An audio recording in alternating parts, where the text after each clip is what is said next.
अस्सलाम वालेकुम प्यारे बच्चों।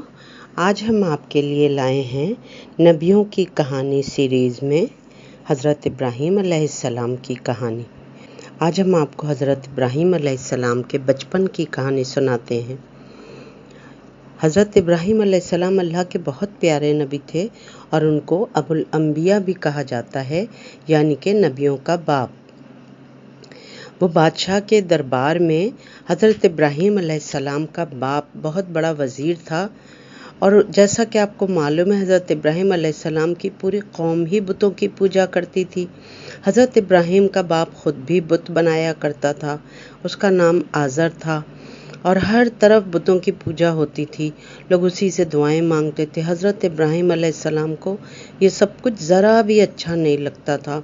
वो कहते थे, मैं तो इनको खुदा नहीं मानता, क्योंकि ना तो ये बोलते हैं, ना देखते हैं और ना ये खूबसूरत लगते हैं। एक दिन हज़रत इब्राहीम अलैहिस्सलाम बैठे हुए थे कि उन्होंने देखा कि आसमान पर एक बहुत चमकदार सितारा निकला हुआ है। हज़रत इब्राहीम अलैहिस्सलाम को उसकी चमक इतनी अच्छी लगी, उन्होंने कहा, हाँ, इसको मैं खुदा मान लेता हूँ कि सितारा बहुत चमकीला है। फिर क्या हुआ बच्चों, थोड़ी सी देर में जब रात गहरी हुई तो वो सितारा तो डूब गया। फिर थोड़ी देर में अब हज़रत इब्राहीम अलैहिस्सलाम ने कहा कि नहीं भाई, ये तो डूब गया, ये तो खुदा नहीं हो सकता। थोड़ी सी देर में चांद निकल आया। इतना बड़ा चांद, हर तरफ आसमान पे रोशनी हो गई, चमक फैल गई। हज़रत इब्राहीम अलैहिस्सलाम खुश हो गए, कहने लगे, हाँ, ये मेरा रब है, इसको मैं रब मान लेता हूँ। ये कितना रोशन है, इसमें कितनी चमकदार रोशनी हर तरफ फैली हुई है। थोड़ी सी देर में ये हुआ कि बच्चों, जब सुबह हुई तो चांद का भी पता नहीं था। तो हज़रत इब्राहीम अलैहिस्सलाम ने कहा, नहीं, वो खुदा नहीं हो सकता, वो तो डूब गया। फिर इतनी देर में सूरज निकल आया। सूरज तो इतना बड़ा, उसकी पूरी रोशनी पूरी दुनिया में फैल गई।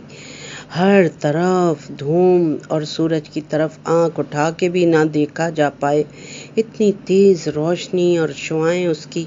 हज़रत इब्राहीम अलैहिस्सलाम ने कहा, ये सबसे बड़ा और चमकदार है, ये मेरा खुदा हो सकता है, ये ज़रूर मेरा रब होगा, मैं इसकी इबादत करूँगा। लेकिन जब दिन गुजरा और शाम आई तो बच्चों, सूरज भी गुरूब हो गया। आप लोगों को तो पता ही है, रोज़ाना चांद भी गुरूब हो जाता है, सूरज भी गुरूब हो जाता है, सितारे भी डूब जाते हैं ना, ये सब कुछ तो है ना। अब जब हज़रत इब्राहीम अलैहिस्सलाम ने देखा सूरज भी डूब गया तो कहने लगे, नहीं, हरगिज़ ये मेरा रब नहीं हो सकता, इसलिए कि ये भी डूब गया। मैं तो उसको रब मानूंगा, उसको मैं खुदा मानता हूँ जिसने इन सब चीज़ों को पैदा किया, और वही मेरा रब होगा। और उसके बाद बच्चों, पता है, वो सिवाय अल्लाह के और किसी को भी रब मानने पर तैयार नहीं हुए और अल्लाह ताला ने इस बात के ऊपर उनको अपना दोस्त कहा।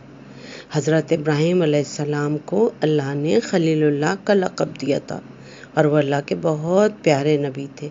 ठीक है बच्चों, आज के लिए यही कहानी, और आइंदा के लिए हम आपको हज़रत इब्राहीम अलैहिस्सलाम की और भी कहानियाँ सुनाएंगे। बच्चों, अगर आपको हमारी वीडियो पसंद आई हो तो हमारा पेज लाइक कर लीजिए और चैनल सब्सक्राइब कर लीजिए, नोटिफिकेशन ऑन कर लीजिए ताकि आपको हमारी तमाम वीडियोस वक्त पर मिल जाया करें। अल्लाह हाफ़िज़ बच्चों।